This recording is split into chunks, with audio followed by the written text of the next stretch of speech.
केंद्रीय सरकार द्वारा हमारे जीएसटी में बेहद वृद्धि, जो हमारा जीएसटी था वो पहले 5% और 1% होता था, जो बढ़ाकर 6% और 12% कर दिया। उसमें 200 से 250% की बढ़ोतरी की है। उसके साथ साथ हमारे इस पे डीजल और पेट्रोल के दामों में भारी वृद्धि है, जिससे भट्ठे वालों की कमर टूट चुकी है। और साथ में हमारा जो कोयला पिछले साल तक भी 9,000 से 10,000 रुपये प्रति टन हमारे भट्टों पर पहुंच जाता था, आज वो कोयला हमारे को 25 से 28 रुपये तक किलो तक पहुंच रहा है, जिसकी वजह से भट्ठे वाले भट्ठे चलाने में असमर्थ हैं। और जब तक सरकार हमारा ये समाधान जीएसटी का और बढ़े हुए कोयले के दामों का और डीजल पेट्रोल की कीमतों का समाधान नहीं करती, तब तक आगामी सीजन के लिए हम अपने भट्टों को पूर्ण रूप से बंद रखेंगे।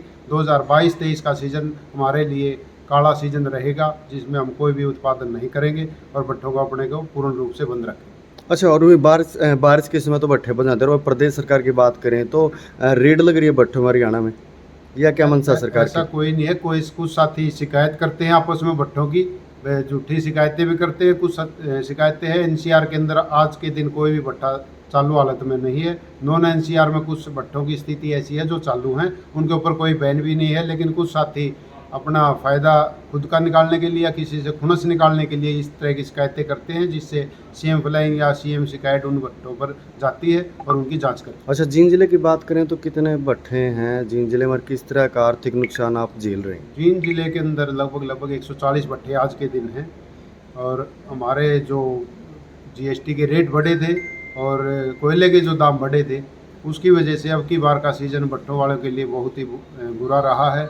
कोई भी उम्मीद भट्ठे वालों के पास आगे नहीं बची है कि हम भट्ठे अपने चला पाएँ। पूंजी लगभग आधी समाप्त हो चुकी है और सरकार हमारा जब तक सहयोग नहीं करेगी तो ये भट्ठे शायद चलने की स्थिति में नहीं हो पाएंगे। आपका शुभ नाम पद? प्रवीण ढिल्लो, प्रधान भट्टा एसोसिएशन जिला जी। हरियाणा सरकार का नहीं, ये जब जितने भी मुद्दे हैं लगभग केंद्र सरकार से संबंधित हैं। जैसे जीएसटी में जो वृद्धि हुई है वो जीएसटी काउंसिल की सिफारिश से केंद्रीय वित्त मंत्रालय जो है लागू करता है। और भट्टों पर जो टैक्स बढ़ाया गया है, जीएसटी बढ़ाया गया है, वो 1 अप्रैल 2022 से लागू कर दिया गया है। और जहाँ तक कोयले की बात है, कोयले के दामों में जो वृद्धि है वह भी केंद्र सरकार की गलत नीतियों की वजह से है।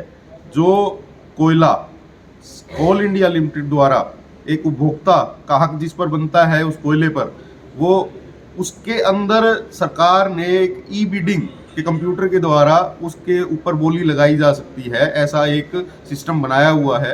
तो कोल इंडिया का जो कोयला है वो भी जो 3 से 4 हज़ार रुपये प्रति टन एक उपभोक्ता का हक बनता है सरकार उसको उपलब्ध कराए, उसको उपभोक्ता बिडिंग ना करके बीच में जो ट्रेडर्स होते हैं उसके अंदर काला बाजारी करते हुए उस कोयले के दाम को भी उन्होंने 20,000 रुपये प्रति टन तक पहुंचा दिया।